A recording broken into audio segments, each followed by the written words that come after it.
Okay, ito na nga at magluluto na tayo ng papaitan.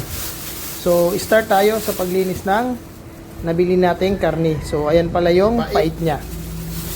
Linisan lang natin ng maigi para walang amoy masyado. So, lagay natin sa pressure cooker at papalambutin muna natin. Lagyan natin ng tanglad, sibuyas, at saka bawang. So, lagyan na rin natin ng paminta.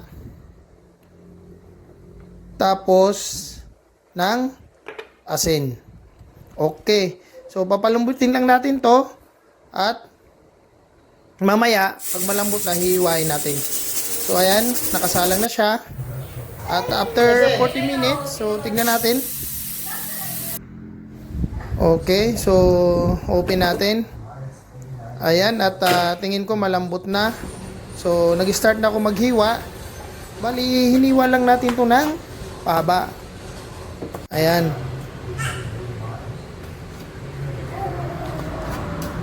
Okay. At ito na nga siya, after ko mahiwa, so lagyan natin ng suka.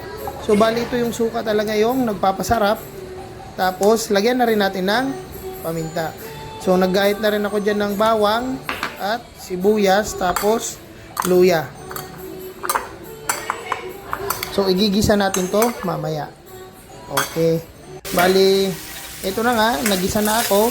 Hindi ko na na-video nung habang nagigisa ako kasi hindi ko na pindot pala yung cellphone. Pero, yung typical lang naman na paggisa, wala namang special doon. So, halo-haluin lang natin. Okay, tapos, takpan muna natin. At pag medyo nagkakatas na siya, lagyan uli natin ng sabaw.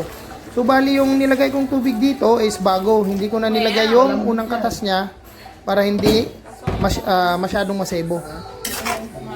Okay, halo-haluin lang natin. Tapos, dagdagan natin ng asin. Saka, paminta. Lagyan na rin natin ng patis.